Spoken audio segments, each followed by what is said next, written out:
বছরে আমাদের প্রথম পুজো হচ্ছে। এটার নাম হচ্ছে যে পুজোর যে ইয়েটা সেটা জ্যোতির্ময়ী 2025।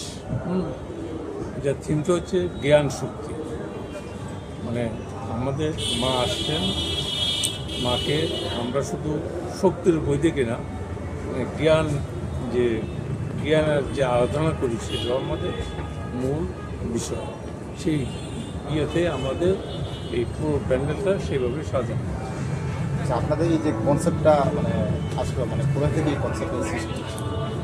কনসেপ্টটা দেখবো অনেক কিছু ঘাটতে ঘাটতে পরে ভাবলাম যেহেতু পাবলিশার অ্যাসোসিয়েশনের পূজা সেই হিসেবে আমাদের যদি বইয়ের থিমের উপর আমরা করতে পারি তাই জিনিসটা সুন্দর হবে।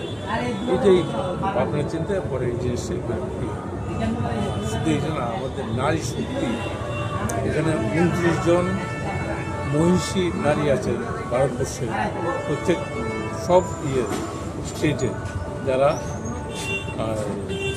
পদ্মশ্রী পুরস্কারপ্রাপ্ত, প্রত্যেকেরকে এখানে তুলে ধরা হয়েছে। আপনাদের এই কনসেপ্টের মাধ্যমে মানে রাজ্যবাসীকে বা দর্শনার্থী কী বার্তা দেবে? এটা তো অন্যরা তো সবাই করে বিভিন্ন ইয়ের উপরে, আমরা করলাম যেহেতু পাবলিশার অ্যাসোসিয়েশন, সেই অ্যাসোসিয়েশনটা যাতে বইয়ের সঙ্গে যুক্ত থাকে, যাতে বইয়ের প্রতি মানুষ ইয়ে হয়, আকৃষ্ট হয়, সেই হিসেবে। এটার বাজেট কত? বাজেট দেখুন, আরম্ভ করেছিলাম 10 লাখ টাকার মতো, এখন হয়তো আরও বেশি। এই 2025-এর জ্যোতির্ময়ীর প্রথম আগমনে আজকে আমাদের মা আসবেন আমাদের এখানে। আমরা সন্ধ্যার সময় থেকে আয়োজন করব।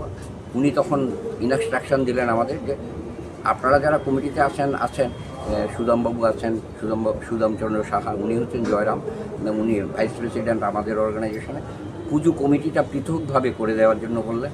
তখন আমরা ওনাকে, যেহেতু উনি প্রতিষ্ঠাতা প্রেসিডেন্ট, সেই হিসেবে আমরা ওনাকে প্রেসিডেন্ট রাখলাম। সুদামবাবুর সাজেশন যে বিক্রম সাহাকে পারুল প্রকাশনীর আরেকটা দিকের হচ্ছে পারুল লাইব্রেরির বিক্রম সাহাকে আমরা সহসভাপতি করলাম। মডার্ন বুক সোসাইটির দেবাশিস পালকে আমরা ইয়াং জেনারেশনের জন্য ওকে আমরা এই পুজো কমিটির সম্পাদক হিসেবে নির্বাচন করলাম। এবং আমরা সবাই সম্পাদক আছেন, সহসম্পাদক জয়জিৎ সাহা, যিনি বিগ বস, এই পারুল প্রকাশনীর আরেকটা ব্রাঞ্চ বিগ বস। ইতিমধ্যে বিগ বস সারা ত্রিপুরায় নয়, পশ্চিমবঙ্গে নয়, সারা ভারতে একটা ভালো নাম করেছে, এবং সেটা বাচ্চাদের বইয়ের বেশিরভাগ বই। তো উনিও সেই লন্ডন থেকে ঘুরে এসেছেন। এই থিমটা মূলত পারুল প্রকাশনী এবং বিগ বস, মানে জয়জিৎ সাহা এবং বোরদাস সাহার ফলপ্রসূ।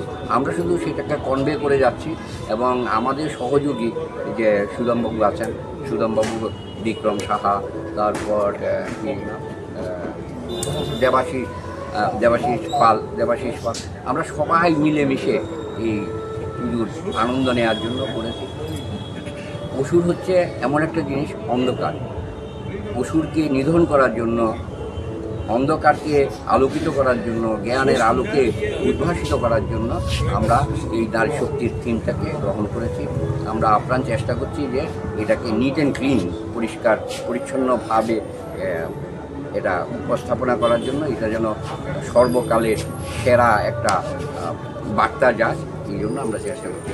এবং আমরা রাজ্যবাসীর কাছে আবেদন রাখবো যে সবাই আমাদের থিমটা দেখে যাবেন, আমার মায়ের কাছে এসে আশীর্বাদ নেবেন। অন্ধকার দূর হোক, সবাই মিলেমিশে থাকি, আমরা সবার শুভচিত্ততা কামনা করি। ভালো থাকবেন, নমস্কার।